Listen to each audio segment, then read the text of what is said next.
Assalamualaikum dan salam sejahtera. Kami daripada kumpulan 6 ingin membentangkan pembentangan video kami iaitu yang bertajuk Analisis Perjanjian Berni 1826 dan juga Perjanjian Boring tahun 1855.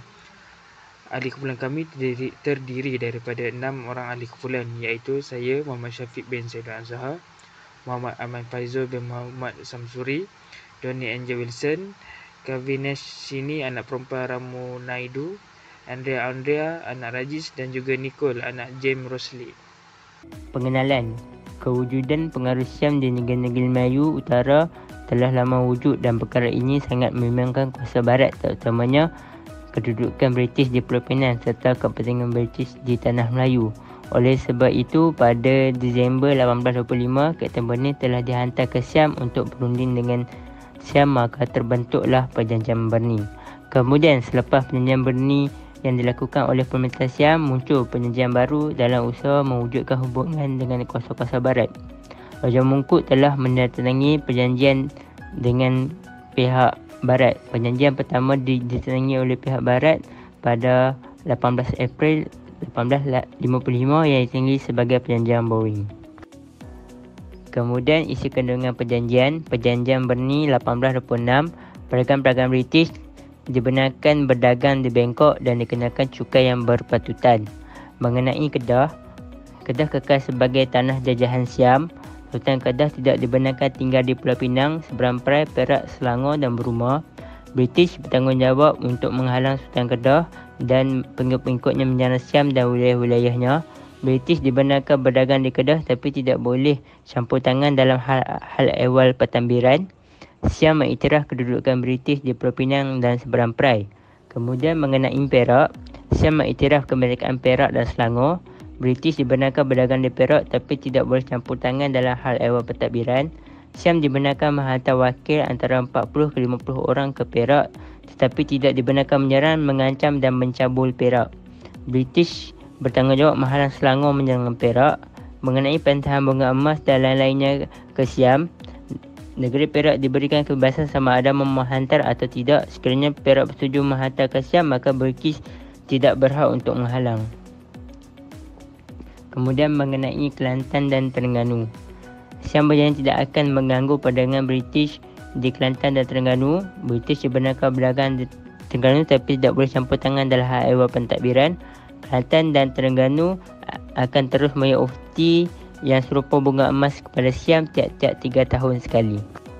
Kemudian kepada Perjanjian Boring 1855, British diberikan kebenaran untuk menempatkan konsulnya di Bangkok. Rakyat British dibenarkan memberi atau menyewa tanah dalam lingkungan 4 ke 5 km dari Bangkok. Pedagang-pedagang British dibenarkan bawa masuk candu tapi tertakluk di bawah peraturan-peraturan yang ketat. Cukai import ditetapkan sebanyak 3% dan cukai ekspor sebanyak 5%. Kapal dagang British dibenarkan berlabuh di semua pelabuhan Syam. Membalik Kristian dibenarkan menyebarkan agama Kristian di Syam. Ekspor beras adalah dibenarkan. Faktor pertama termeterainya Perjanjian Berni 1826 adalah untuk mengembalikan kuasa Sultan Ahmad Tajuddin Halim Shah II di takhta kerajaan Kedah. Perebutan kuasa dalam kerajaan Kedah telah menyebabkan Sultan Ahmad Tajuddin Halim Shah II terpaksa melarikan diri ke Pulau Pinang. Sultan terpaksa tinggal di luar negeri selama hampir 18 tahun. Pada tahun 1822, utusan British yang diketuai oleh John Crawford ke Bangkok bagi mengembalikan semula takhta Sultan Ahmad Tajuddin Halim Shah II. Rundingan tersebut telah gagal tetapi British berjaya meninjau kekuatan yang dimiliki oleh pihak Siam. Faktor seterusnya ialah pihak British ingin mengekalkan hubungan persahabatan dan perdagangan dengan Siam, termasuk bekalan makanan yang diperoleh dari Kedah sebelum tahun 1821. Kerisauan pihak British terhadap hubungan yang semakin keruh akhirnya menyebabkan termeterainya Perjanjian Berni 1826. Antara kandungan perjanjian yang merujuk isu ini ialah pihak British dibenarkan untuk menjalankan perdagangan di Bangkok tetapi akan dikenakan cukai dan Kedah kekal sebagai tanah jajahan Siam dan sebagai timbal balas kerajaan Siam perlu mengiktiraf Pulau Pinang dan Seberang Perai sebagai hak milik British. Kesan Perjanjian Berne tahun 1826. Pengaruh Siam memberikan implikasi kepada kuasa British di Pulau Pinang dan Tanah Melayu sekaligus membimbangkan kuasa British dalam sistem pentadbiran terutamanya. Dalam pada itu juga, British telah bertindak dengan menghantar wakilnya iaitu Henry Berne untuk berbincang dan berunding dengan Siam berkenaan dengan isu pada Disember 1825. Seterusnya, pada tanggal 20 Jun 1826, Henry Berne berjaya membuatkan Siam menandatangani perjanjian tersebut selepas 6 bulan tempoh perundingan. Oleh hal yang demikian, terdapat beberapa kesan terhadap negeri-negeri Melayu Utara selepas termeterainya Perjanjian Berne tahun 1826 ini. Seterusnya, Perjanjian Berne ini juga turut memberi kesan kepada negeri Perak. Situasi di Perak ini bermula dengan kuasa Siam telah melanggar dan tidak mematuhi perkara yang terkandung di Perjanjian Berne ini. Pada Ogos 1826, Raja Ligor yang berkuasa di bahagian selatan Siam telah menghantar satu angkatan tentera ke Perak dengan alasan untuk membantu Perak dalam hal ehwal pentadbiran. Namun, Raja Ligor mempunyai agenda dan muslihatnya sendiri iaitu memaksa Sultan Perak untuk memberikan bunga emas kepada Siam. Walau bagaimanapun, Sultan Perak bertindak dengan meminta bantuan daripada British untuk mendapatkan perlindungan daripada gangguan Siam pada September 1826. Kesan daripada keadaan tersebut, pihak British iaitu Governor Fullerton telah menghantar pasukan tentera ke Perak yang diketuai oleh James Law untuk menasihati Sultan Perak sama ada baginda mahu atau tidak untuk memberikan bunga emas kepada Siam. Tambahan lagi, James Law juga turut memberikan jaminan kepada Perak sekiranya negeri tersebut diserang oleh orang Siam. Seterusnya, James Law berjaya menggulingkan golongan pro-Siam. Kesannya, British mengarahkan Perak untuk menandatangani perjanjian yang dikenali sebagai Perjanjian Persetiaan Law. Melalui perjanjian tersebut, Perak harus memberikan Pulau Dinding dan Pulau Pangkor kepada pihak British sekaligus menyebabkan pihak British berkuasa di kawasan berkenaan dan menyekat kemarahan kuasa Siam terhadap negeri tersebut. Akhir sekali ialah negeri Kelantan dan Terengganu. Namun, Perjanjian Berne ini tidak menunjukkan dengan jelas tentang hubungan antara Kelantan, Terengganu dengan Siam. Akibatnya, Kelantan menerima pertuanan dari Siam akan tetapi Terengganu menolak untuk menjalinkan hubungan bersama Siam. Malah, Terengganu menganggap bahawa pemberian bunga emas kepada Siam hanyalah sebagai tradisi untuk mengekalkan persahabatan dengan Siam. Oleh hal yang demikian, Siam berusaha untuk mengukuhkan kuasanya di Terengganu dan berpanjangan sehingga ke negeri Pahang. Usaha ini diteruskan dengan Siam menawarkan bantuan dengan melibatkan diri dalam perang saudara yang berlaku di Pahang iaitu berlaku pada tahun 1857 sehingga 1863 di antara Wan Ahmad dan Wan Mutahir. Pada Oktober 1865, angkatan tentera dari Siam telah tiba di Kuala Terengganu untuk membantu Wan Ahmad menyerang Pahang sekaligus untuk membantu Sultan Mahmud dari Lingga untuk merampas tahta Terengganu daripada bapa saudaranya iaitu Sultan Omar yang mana baginda tidak menerima pertuanan Siam. Kekacauan yang berlaku telah menyebabkan aktiviti perdagangan di Pahang, Terengganu dan Kelantan terganggu. Keadaan tersebut juga telah menyebabkan Gubernur negeri-negeri Selat iaitu Kefnak didesak oleh pedagang. Kefnek bertindak dengan menghantar sebuah kapal perang ke Kuala Terengganu pada November 1862 dengan tujuan untuk mengusir Siam dan Sultan Mahmud berundur dari Terengganu dan tidak melibatkan diri dalam perang saudara di Pahang. Keengganan Siam berundur telah menyebabkan pihak British terpaksa memedil Kuala Terengganu pada 4 November 1865. Kesannya, angkatan tentera Siam dan Sultan Mahmud menyerah diri dan berundur sekaligus menyebabkan British berjaya menghalang pengaruh Siam di Terengganu dan merebak ke Pahang. Termeterainya Perjanjian Berne ini telah memberi kesan kepada negeri-negeri utara seperti Kedah iaitu berlakunya konflik perebutan tahta. Hal ini dikatakan demikian kerana selepas termeterainya Perjanjian Berne ini, Sultan Ahmad pada ketika itu memerintah negeri Kedah merasa sangat tidak berpuas hati dan menganggap bahawa baginda rasa ditipu oleh pihak British. Keadaan ini telah menyebabkan berlakunya peperangan yang dilancarkan oleh Sultan Ahmad ke atas Siam dengan bantuan ketenteraan yang terdiri daripada orang Melayu dari Kelantan, Kedah dan Terengganu. Sultan Ahmad telah melakukan serangan di Kedah sebanyak 3 kali, iaitu pada tahun 1831, 1836 dan 1838. Walau bagaimanapun, serangan ini sering menemukan jalan buntu kerana pihak British telah mengepung dan menyekat Kedah daripada serangan yang dilancarkan oleh Sultan Ahmad. Sultan Ahmad pada ketika itu berundur ke Melaka kerana tidak dibenarkan tinggal di Pulau Pinang, Perak, Seberang Perai, Selangor dan Burma. Tambahan lagi, Sultan Ahmad mula lelah dengan serangan yang sering menemukan jalan buntu dan pada akhirnya Sultan Ahmad mengadakan perundingan dengan Siam dan dibantu oleh pihak British. Oleh itu, perwakilan kepada rundingan tersebut telah diwakili oleh putera Sultan Ahmad sendiri, iaitu Tengku Daik, dan dihantar ke Bangkok pada tahun 1841 bagi membincangkan tentang pembahagian takhta Sultan Ahmad Tajuddin. Oleh hal yang demikian, pada tahun 1841, takhta Sultan Ahmad Tajuddin dikembalikan semula kepada baginda pada tahun 1842. Walau bagaimanapun, negeri Kedah haruslah kekal sebagai jajahan takluk Siam dan dikehendaki menghantar bunga emas setiap 3 tahun sekali. Tambahan lagi, kawasan negeri Kedah juga menjadi lebih kecil yang mana kawasan Setul dan Kubang Pasu di bawah kuasa pemerintahan Siam, manakala Perlis pula dipisahkan dari Kedah dan diperintah oleh Syed Sapi'i dengan gelaran Raja Perlis.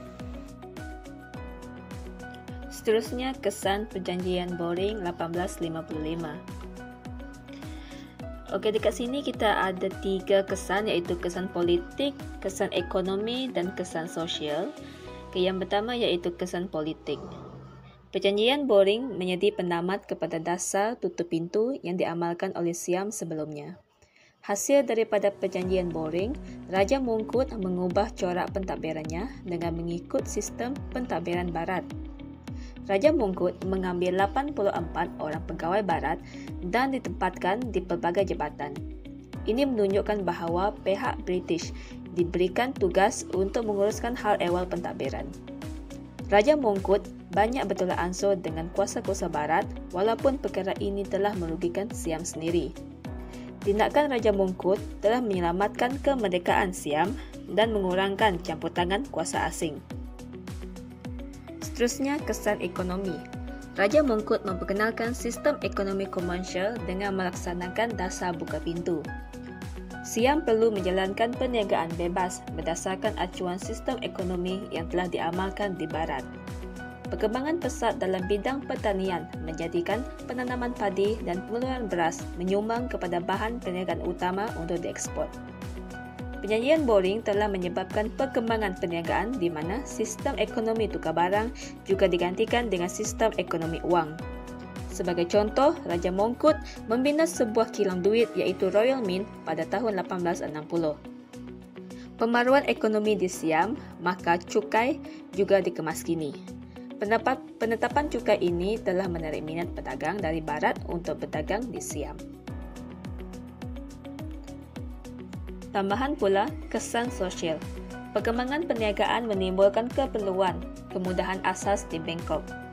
Pembinaan kemudahan ini untuk memberi kemudahan kepada penduduk asing, terutamanya orang Barat yang tinggal dan berniaga di Bangkok. Perkembangan sektor ekonomi di Siam telah membawa kepada peningkatan jumlah penduduk asing. Raja Mongkut telah menubuhkan pasukan polis untuk menjaga keselamatan nyawa dan harta benda orang Barat di Bangkok. Perubahan sistem sosial juga berubah apabila Siam menjadi kedudukan kelas kedua dalam masyarakat antarabangsa. Walaupun Siam dianggap negara bebas dan berdaulat, namun Siam kehilangan banyak tanah jajahan. Lagipun, Siam juga bersikap tolak ansur dalam hubungannya dengan kuasa-kuasa Barat.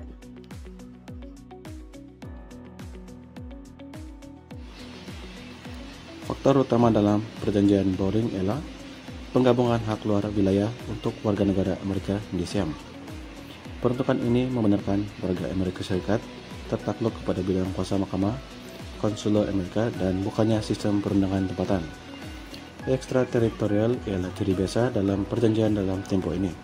dan bertujuan untuk melindungi hak undang-undang warga asing dalam persekitaran undang-undang yang kurang maju atau asing. Faktor yang kedua adalah status negara paling digemari. Pemberian status negara yang paling digemari adalah kepada Amerika Serikat merupakan langkah strategik dalam Perjanjian Bowring. Peruntukan ini memastikan bahwa sebarang keistimewaan atau kelebihan yang kemudiannya diberikan kepada negara lain dalam perjanjian mereka dengan Siam juga akan diberikan kepada Amerika Serikat.